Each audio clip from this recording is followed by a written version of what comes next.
Selamat siang Pak Dorel. Ya, selamat siang, Bung Erik.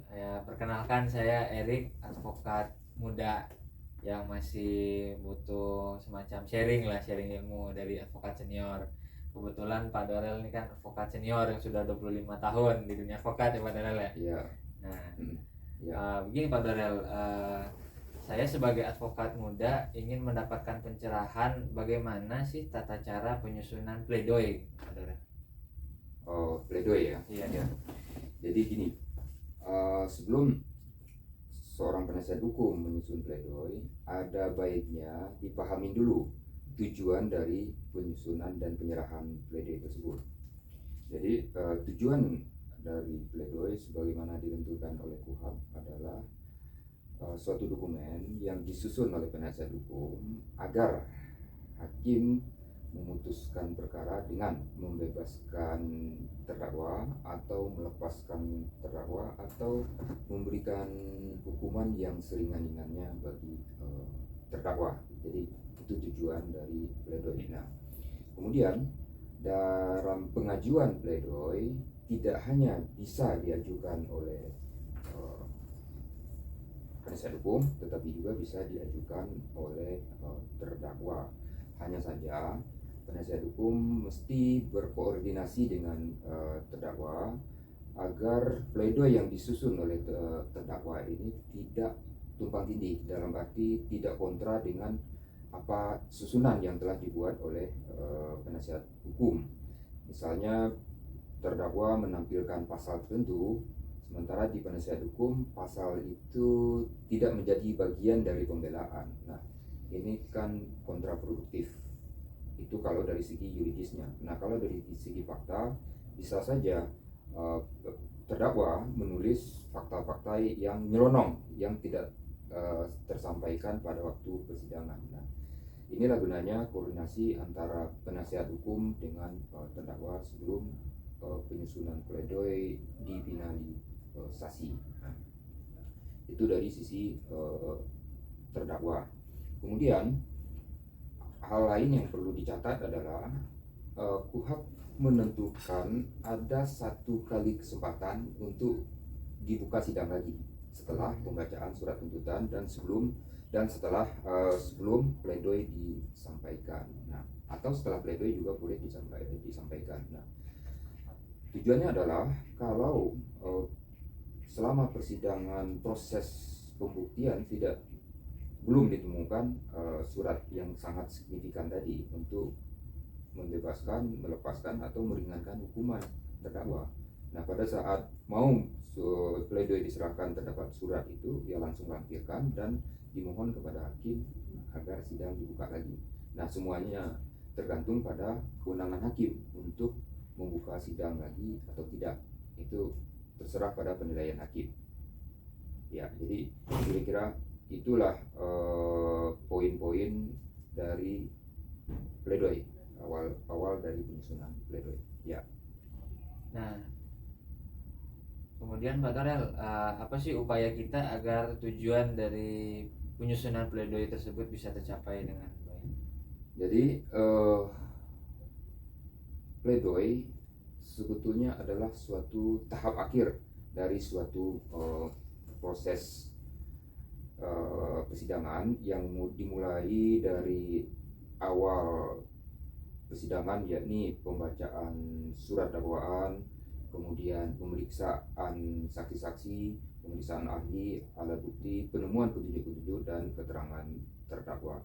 Nah, kesemua ini adalah suatu rangkaian yang berproses dan bergulir sebagai kegiatan persidangan. Nah, pledoi adalah, kalau kita lihat tadi, adalah tahap akhir dari proses persidangan yang disampaikan di awal tadi. Nah, langkah yang perlu kita lakukan adalah mengidentifikasi poin-poin mana dari perkara ini yang bisa membebaskan, yang tadi disebut ya, bisa melepaskan dan meringankan.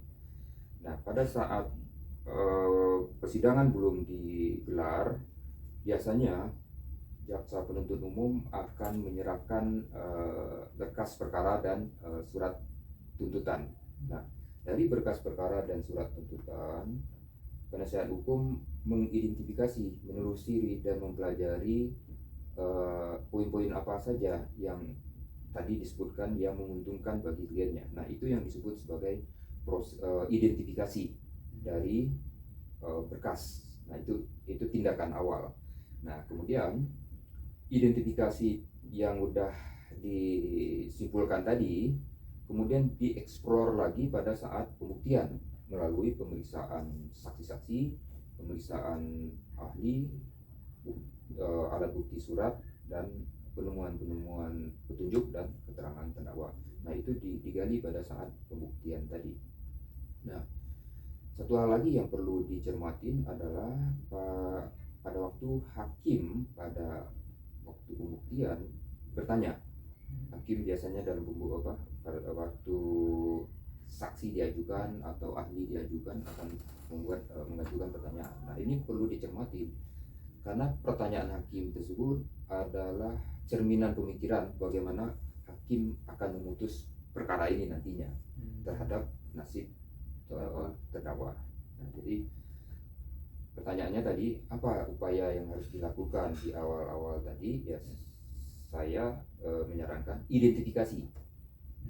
Lakukan identifikasi terhadap berkas dan dakwaan yang diserahkan oleh JPU. Nah, kemudian Pak Dorel, bagaimana sih contoh konkret dari identifikasi awal yang dijelaskan barusan? Jadi Pak Erik, pertanyaannya bagus dan saya juga bisa menjelaskan berdasarkan pengalaman praktek penjelasan konkretnya. Jadi dalam kasus misalnya PH sedang menangani perkara, dan ini saya pernah alami dalam praktek. PH menerima perkara dan menelusurin perkara tersebut berdasarkan berkas yang ada dan dakwaan dan melakukan identifikasi. Nah, dalam identifikasi ditemukan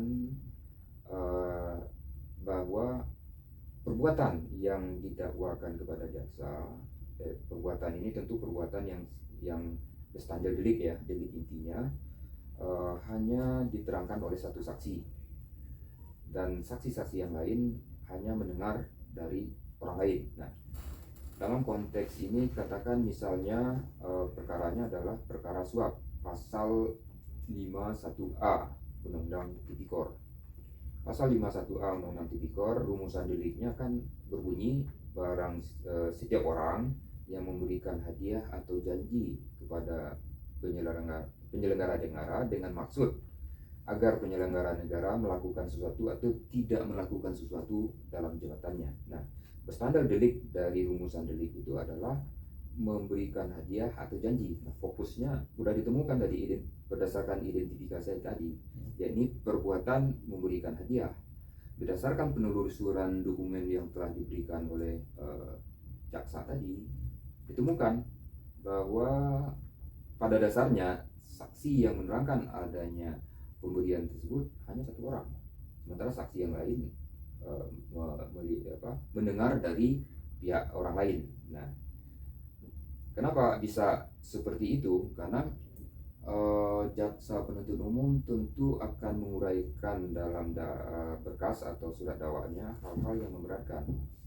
Nah, sebaliknya penasihat hukum tentu mempunyai pandangan yang lain dari jaksa penuntut umum.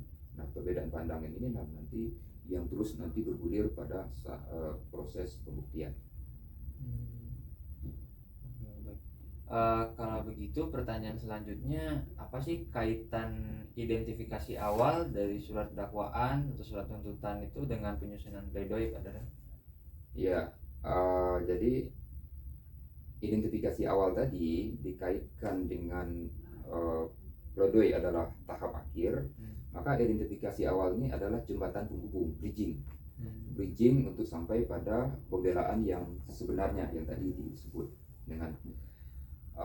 Dengan telah ditemukannya identifikasi awal tadi, kemudian hanya satu saksi yang menerangkan tentang itu, dan saksi-saksi lain hanya mendengar dari orang lain dan tidak mengalami atau melihat sendiri, maka kualifikasi dari saksi tersebut adalah saksi testimonium de audito. Dalam teori pembuktian kan seperti itu, artinya saksi yang mendengar dari orang lain dan bukanlah saksi, kan begitu. Nah, kemudian dari identifikasi juga dapat dibuat kesimpulan sementara dalam perkara ini adalah suatu proses yang ditemukan tadi unus testis, artinya hanya ada satu saksi yang menerangkan adanya pemberian tadi. Nah, ini nanti dieksplor pada saat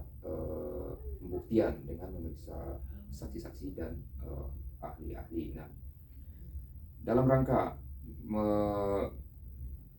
menunjang atau memperkuat identifikasi awal tadi, maka ada baiknya penasihat hukum juga mengajukan saksi yang meringankan untuk mendukung identifikasi awal tadi. Kemudian juga diajukan ahli ada charge yang meringankan, yang mendukung identifikasi awal tadi.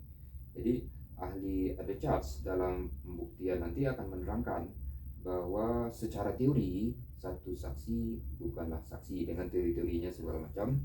Kemudian saksi yang ada cat yang kita hadirkan tadi juga menerangkan bahwa saksi ada cat ini menyatakan saksi B yang menerangkan melihat ada pemberian tadi pada saat itu dia ada di kota lain. Saya bisa buktikan, kata saksi ada cat ini, keberadaannya di kota lain. Jadi kalau dia menerangkan dia melihat adanya pemberian hadiah tersebut dalam peristiwa pemberian tersebut dengan alat bukti dia, yaitu gunanya saksi ada cat tadi dihadirkan, diajukan oleh penasihat hukum. Baik. Penjelasan mengenai identifikasi awal tadi sangat terang benderang, Pak Dorel. Terima kasih. Nah, selanjutnya bagaimana sih cara penyusunan atau format pembuatan pledoi yang baik dan benar gitu, Pak Dorel? Karena kan pledoi itu tidak dapat berdiri sendiri gitu kan. Nah, sekarang bagaimana sih cara atau format penyusunan pledoi yang baik, Pak Dorel? Tidak ada standar dari penyusunan atau format pledoi. Semuanya penyusunan tersebut diserahkan pada gaya dan selera dari penasihat hukum, baik gaya bahasa maupun strukturnya. Mungkin dalam kursus-kursus advokat, Pak Erik juga dulu mungkin pernah mengikuti, tidak sempat pengajaran tentang pembuatan pledoi mungkin ya, karena memang waktunya sangat terbatas. Nah, tidak ada standar. Nah, oleh karena tidak ada standar, kalau saya dalam praktek menyarankan ada baiknya penyusunan pledoi mengikuti struktur dari surat tuntutan agar memudahkan hakim nanti untuk memeriksa dan membandingkan antara surat tuntutan dengan pledoi. Karena pada prinsipnya pledoi membantah surat tuntutan, ada adu argumen. Nah, kalau strukturnya tidak sesuai, urutan-urutannya tidak sama, hakim akan kesulitan untuk mengidentifikasi mana sih sebetulnya yang dibantah oleh penasihat hukum, mana sih yang bagian mana yang sebetulnya dianggap tidak benar dari uraian jaksa penuntut umum. Nah, jadi strukturnya diikutin aja struktur dari surat tuntutan sehingga mudah untuk membantahnya. Misal jaksa penuntut di surat tuntutan disebut diurutkan fakta persidangan, kemudian analisa fakta. Nah, penasihat hukum di pledoi juga urutannya seperti itu.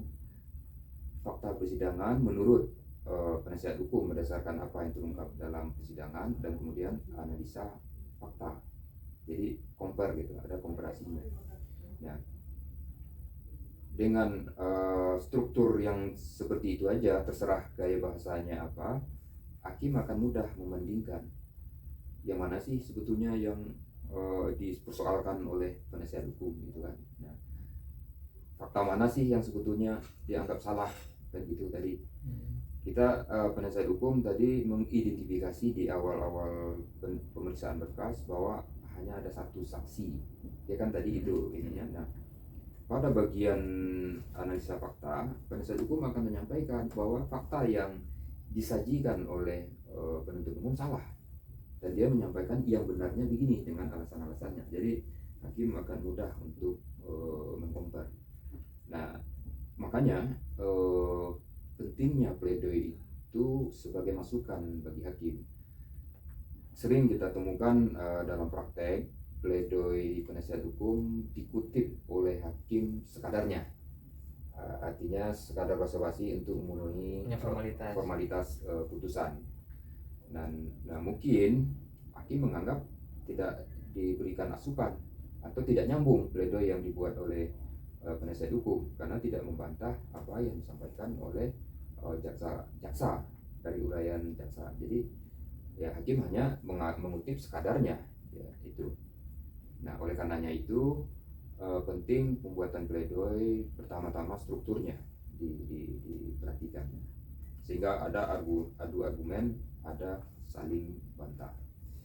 Nah, tadi ditanyakan format ya, format. Nah, yang secara umum format pledoi itu halaman pertama, biasanya di halaman pertama ada judul, kemudian nama terdakwa, kemudian nomor pokok perkara, dan juga ditulis tentang IPN mana perkara itu disidangkan. Kemudian masuk ke pendahuluan. Nah, pendahuluan ini menjelaskan tentang menjelaskan tentang makna dari pembelaan, filosofi pembelaan yang akan dilakukan diuraikan oleh penasihat hukum. Nah, itu diuraikan di pendahuluan. Kemudian kalau diberi judul, dijelaskan latar belakang pemberian judul ini. Nah, setelah pendahuluan masuk pada bagian fakta persidangan. Nah, fakta persidangan diuraikan di situ keterangan saksi-saksi, keterangan ahli, alat bukti surat, dan petunjuk-petunjuk kalau ditemukan oleh penasihat hukum. Tentu petunjuknya petunjuk yang sebaliknya dari yang disampaikan oleh penuntut umum. Kemudian keterangan terdakwa. Nah, itu dimasukkan dalam fakta versi penasihat hukum, tapi dasarnya tetap fakta yang terungkap di persidangan. Jangan ngarang, tidak boleh ngarang. Kalau ngarang nanti hakim juga melihat ini penasihat hukum ngarang dari fakta yang dibuat, yang disajikan. Nah, kemudian baru masuk setelah itu pada analisa fakta. Nah, ini bagian yang sangat penting kalau penasihat hukum ingin menampilkan kesalahan dari jaksa dalam menampilkan menyajikan fakta. Nah, analisa fakta memuat apa yang sudah diterangkan di depan tadi di fakta. Di fakta kan tadi penasihat hukum sudah menyampaikan bahwa saksi A, ya saksi yang A melihat saksi B yang menerangkan ada pemberian tadi, dia justru pada saat itu ada di tempat lain. Nah, kan udah disebut tadi di fakta. Nah, di analisa fakta itu baru dianalisis bahwa keterangan yang saksi B yang menerangkan dia melihat ya tidak benar. Nah, tadi telah disampaikan hakim akan mengcompare analisa fakta disebutkan, kemudian dicek lagi faktanya. Jadi memudahkan hakim untuk memfokuskan pada soal yang diuraikan oleh penuntut umum. Bedanya di mana kan gitu tadi. Nah, itu analisa fakta. Kemudian lanjut ke tanggapan terhadap surat tuntutan. Tanggapan terhadap surat tuntutan lebih pada sifatnya formil. Misal jaksa penuntut umum tidak memuat keterangan ahli ada charge yang disampaikan oleh penasihat hukum, atau jaksa penuntut umum tidak memuat keterangan saksi yang meringankan dari penasihat hukum. Tadi kan ada saksi yang meringankan bahwa melihat saksi yang menerangkan dia melihat tadi sebetulnya nggak benar karena dia ada di tempat lain. Nah, ini tidak dimuat oleh penuntut umum. Nah, itu disampaikan oleh penasihat hukum di tanggapannya, tapi formil sifatnya karena di analisa fakta kan tadi juga sudah disampaikan. Jadi cukup formil bahwa jaksa dalam surat tuntutannya tidak memuat keterangan saksi yang meringankan. Sehingga kalau tidak dimuat, apa yang mau ditanggapin kan gitu. Kalau keterangan ahli yang meringankan tidak dimuat, apa yang mau ditanggapin kan seperti itu logikanya. Nah, kemudian tadi masuk ke analisa yuridis. Nah, analisa yuridis di dalamnya nanti ada tentang pembahasan unsur-unsur. Pembahasan unsur-unsur kan bagian yang paling penting. Tapi sebelum pembahasan unsur-unsur, dijelaskan dulu analisa yuridis secara umum. Mungkin yang mau diuraikan tentang proses pembuktian, di mana saksi yang dihadirkan oleh jaksa penuntut umum menerangkan apa yang sebetulnya dia tidak lihat. Nah, seperti itu nanti diuraikan secara sekilas sebelum masuk pada tahap pembahasan unsur-unsur. Nah, kemudian masuk kepada pembahasan unsur-unsur. Di sini akan membahas tentang rumusan delik, ya kan? Rumusan delik terdiri dari unsur-unsur. Tadi rumusan delik udah disebutkan. Contoh konkret tadi kan pasal 51A. Setiap orang yang memberikan hadiah atau janji kepada penyelenggara negara dengan maksud agar penyelenggara negara tersebut melakukan sesuatu atau tidak melakukan sesuatu dalam jabatannya yang bertentangan dengan kewajibannya. Berstandar deliknya adalah memberikan atau menjanjikan sesuatu tadi, ya kan, memberikan hadiah atau janji. Hadiah ya, janji. Nah, ini yang jadi poin penting dari pembelaan tadi berdasarkan temuan identifikasi awal tadi. Nah, yang kita fokuskan di sini adalah supaya pembelaan juga efektif adalah pembahasan unsur memberikan atau menjanjikan hadiah tadi. Itu dibahas di situ di bagian pembahasan unsur memberikan hadiah atau janji tersebut diuraikan. Nah, sebelum itu sampai ke tahap fakta yang menyebutkan tidak ada saksi yang menerangkan hanya satu saksi, maka diuraikan dulu teori-teori yang mendukung ke arah apa yang kita mau bahas di bagian bawahnya tentang memberikan ini, yaitu teori ahli yang menerangkan tentang unus testis nulus testis, satu saksi bukanlah saksi. Kemudian teori yang membahas tentang testimonium de auditu, kita sebut ahlinya siapa, bukunya apa, referensinya apa. Kemudian diikutin dengan dukungan ahli yang juga dihadirkan oleh penasihat hukum tadi. Kan tadi penasihat hukum menghadirkan ahli juga nih, ya kan, yang mendukung sesuai atau berkesesuaian dengan ahli teori-teori yang disebutkan tadi dari ahli yang menganut teori itu. Nah, disesuaikan. Jadi tidak hanya ahli yang disampaikan di persidangan yang mendukung argumennya penasihat hukum, tapi juga ada ahli penulis buku. Nah, disebut teorinya di situ. Nah, dengan penyebutan penguraian tentang ahli tadi, kita pada prinsipnya mengarah pada apa yang kita ingin sampaikan di bagian bawahnya. Nah, disampaikanlah nanti pada saat berstandar delik yang tadi disusun itu kan, memberikan hadiah atau janji itu tidaklah terbukti karena hanya diterangkan oleh satu saksi, nulus testis. Nah, ini kan sudah ada ahli yang menerangkan tadi, dan kemudian saksi yang lainnya adalah saksi yang bersifat testimonium de auditu, yang hanya mendengar dari orang lain. Nah, itu juga diterangkan. Nah, jadi fokus pada yang pembahasan unsur yang memberikan hadiah atau janji. Dengan demikian, pada saat pembahasan itu kita udah bisa sedikit menyimpulkan. Dengan demikian, unsur memberikan hadiah atau janji tidaklah terbukti. Dengan tidak terbuktinya salah satu unsur atau janji, maka dakwaan juga keseluruhan juga dianggap tidak terbukti. Teorinya kan begitu. Salah satu unsur tidak terbukti, dengan sendirinya rumusan delik juga tidak terbukti. Nah, kemudian masuk pada permohonan. Karena kita sudah menguraikan tadi tentang rumusan delik, tidak terbuktinya memberikan hadiah atau janji, maka kita sampaikan bahwa terdakwa harus dibebaskan karena tidak terbukti dakwaan dari jaksa penuntut umum. Setelah permohonan itu, kemudian penutup, lalu tanda tanganlah semua penasihat hukum di situ. Gitu. Jadi format dari pledoi yang tadi Pak Eri tanyakan tersaji seperti itu. Tersaji seperti itu, tidak ada gaya standar, semua terserah selera penasihat hukum dan gaya bahasanya juga seperti itu. Nah, kemudian yang terakhir yang perlu juga kita perhatikan pada saat penyusunan pledoi, jika ada ditemukan dalam persidangan adakah alasan peniadaan pidana. Alasan peniadaan pidana kan bisa dalam bentuk alasan pemaaf dan alasan pembenar.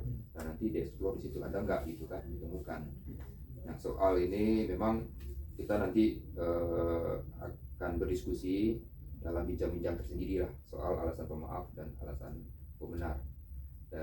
Dalam konteks pledoi yang ini cukup itu dulu format dan sebaiknya bagaimana menyusun pledoi dalam praktek. Ya, itu yang kira-kira bisa saya sampaikan. Oke, baik, terima kasih Pak Dorel. Lain kali mungkin saya akan minta pencerahan mengenai surat kuasa, mungkin memori banding atau memori kasasi, atau ya format permohonan lainnya lah yang biasa dibikin oleh penasihat hukum gitu. Ya, memang itu penting dalam kita penasihat hukum berpraktek, terutama advokat-advokat muda, sehingga apa yang dikerjakan tersebut ada bayangan mau diposisikan seperti apa, mau dilakukan seperti apa. Ya, oke. Terima kasih Pak. Ya, terima kasih. Sama-sama.